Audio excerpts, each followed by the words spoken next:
Hello, my YouTube audience. Today I want to be showing you something I really like, my collection of iPods. I do have an extensive collection of iPods, all the way from nanos to shuffles to touchscreen iPods, whatever you want to call it. And so I want to go ahead and show you some right now. And first, what I'm going to start off with is my latest generation, which is the iPod Nano. Fifth or sixth generation, I can't remember what generation it is. Then I have the fourth generation Nano, the third generation Nano, the second generation Nano in pink, the second generation Nano in silver, the second generation Nano in blue, and the first generation in white.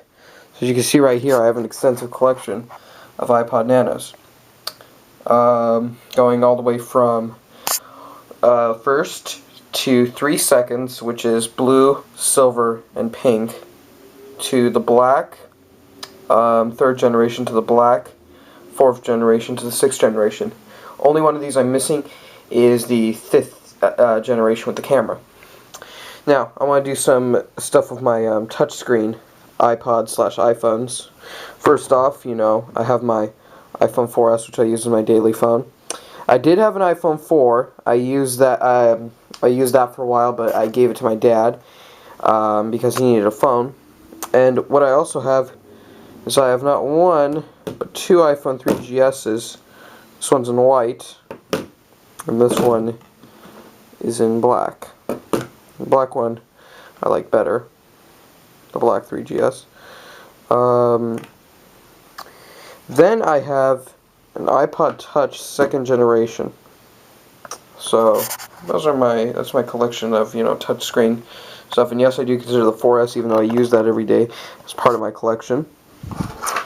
And next, which is a little sporadic, is my iPod Shuffle collection. As you can see, I have a third generation and a second generation. I did order, actually just a few days ago, a first generation, so that will be coming in the mail here shortly from Amazon.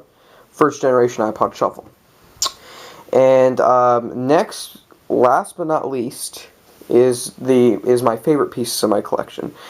They're the oldest pieces of my collection, and they're really cool, actually. I want to show them to you. First off, and where I'm going to start at, is my iPod Mini. And what makes this one a favorite piece of my collection is I got that for free.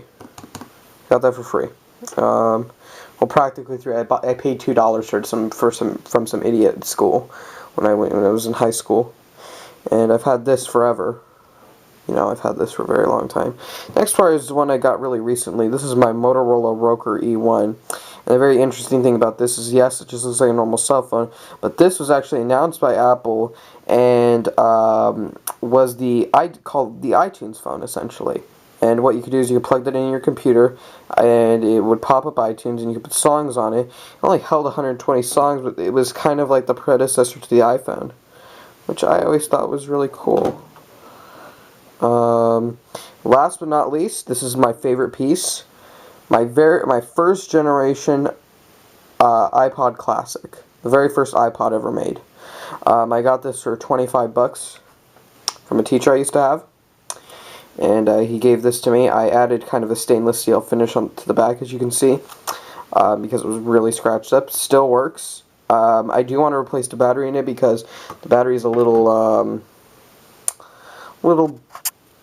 iffy. It's not that great. But as you can see, these are my collection of iPods. I store them all in these iPod stocks, which I bought. I have a bunch of them. I have more over there. And I store them all in there, and yeah, I just felt like sharing that with my YouTube audience. This is my collection of iPods and touchscreen iPods and iPhones, and yeah, some pieces I will be adding to this collection. I want to add the whole entire HP iPod series to this collection.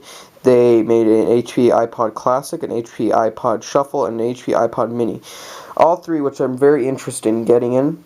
I would like to add a U2 iPod to this collection, and I will be adding a newer generation iPod Classic and maybe the rest of the pieces of the iPod Classic are definitely pieces I want to add.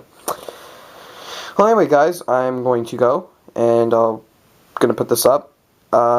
Thanks for watching, and I hope you enjoyed my video. Bye-bye.